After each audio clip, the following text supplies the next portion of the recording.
I grew up in Cupertino, California. You may have heard of it. It's that default city in your weather setting when you first get an iPhone. Or I guess if you're an Android user, it's the headquarters of Apple. You know, the heart of Silicon Valley? Yeah, that one. We are known for high tech giants, innovation, and progressive technology. But our city demographic is anything but reflective of that. I'm here today to tell you a little bit more about the unspoken issue of colorism that lies within the cultural homogeneity of our community. Did you know that as of 2019, the demographic in Cupertino is 69% Asian? That makes it one of the most heavily concentrated cities of Asian Americans in all of the United States. The white population trails behind at 29%, and minorities such as African Americans barely make up 1% of the total demographic. That means that since the time I was in high school, the population hasn't shifted much.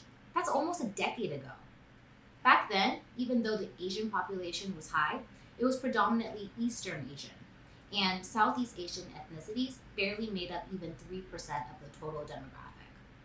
So you'd assume growing up in Cupertino, in the bubble of the city as an Eastern Asian, there's no way I'd experience race-driven bullying, right? Wrong. I'm going to share with you today a story about my childhood that I hardly talk about, but I believe is really important to share, especially now. Growing up in Cupertino, I was a victim of a lot of cyberbullying, even though I am personally Taiwanese American, the same as a lot of my peers. A lot of these behind the scenes attacks were because of my very un-Asian physical attributes.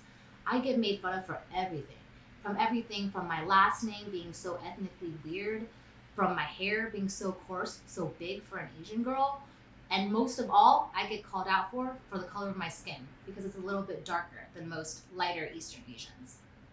When I think back about why I wanted acceptance so bad from my peers back then, I think about these moments of not being accepted as a typical Asian in Cupertino. I do everything to just reject who I was. There's a term in Taiwan. It's called heigui. This literally translates to black ghost. That's seriously what some kids would call me back in the day. I always thought that colorism was more prevalent in Eastern Asian communities like my own. However, as I met people from different backgrounds, I realized that these stigmas heavily affected Southeast Asian ethnicities as well. In fact, it almost affected every Asian American household. Actually, even almost every non-white ethnicity as well. But let's take a step back and think about it. What is colorism?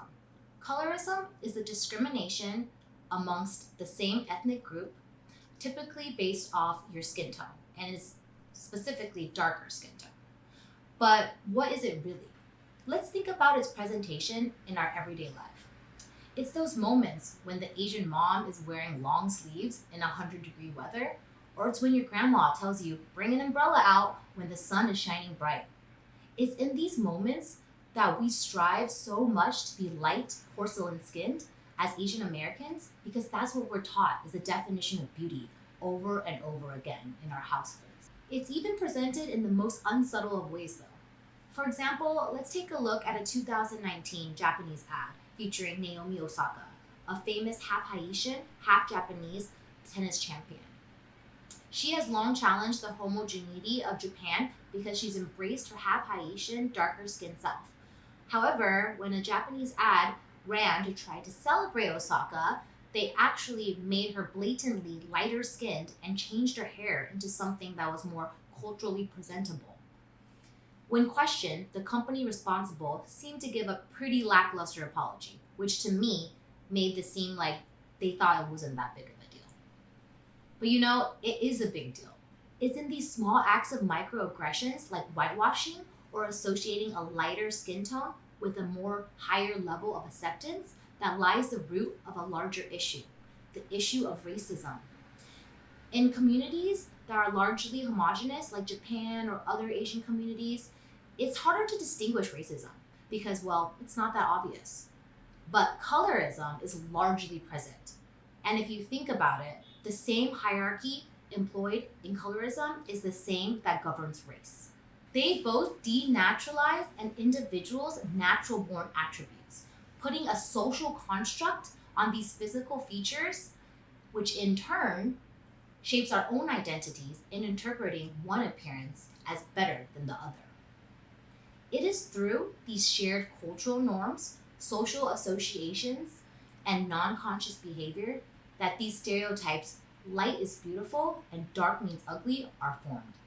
It's in our everyday moments that we learn and enforce these stereotypes. It first starts as colorism within our own cultural groups, but then it's perpetuated in the way we view other races too. The issue is then exacerbated when it's between different groups and can present itself as racism. I think us as Asian Americans so easily conform to the statement, that's just the way it is. So that's why we don't see colorism that much as an issue.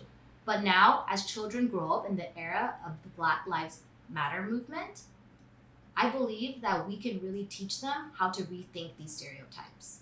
Colorism may never be completely destigmatized, but if we can start recognizing it as a problem, then maybe we can shift the conversation from one of rejection to a space of acceptance instead.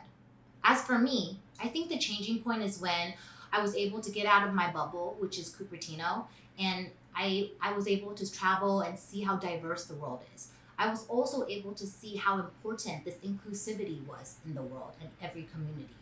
This really allowed me to accept my own worth in a world that deems dark as ugly or dark as bad. And now I'm hoping that I can help others feel comfortable in their own skin as well. As I was preparing for the speech, I actually asked my friends, do you know what colorism is? A lot of them didn't know the word. Of course, they knew the concept or they knew the discrimination exists, but I think a lot of people don't attach a deeper meaning behind it. But I think now that I'm talking about colorism, I'm really hoping that I'm shining some light on this topic today. As Lupita Nyong'o, one of my favorite actresses, says, colorism is the daughter of racism. So many of us Asian Americans have become victims to it. But I end with this.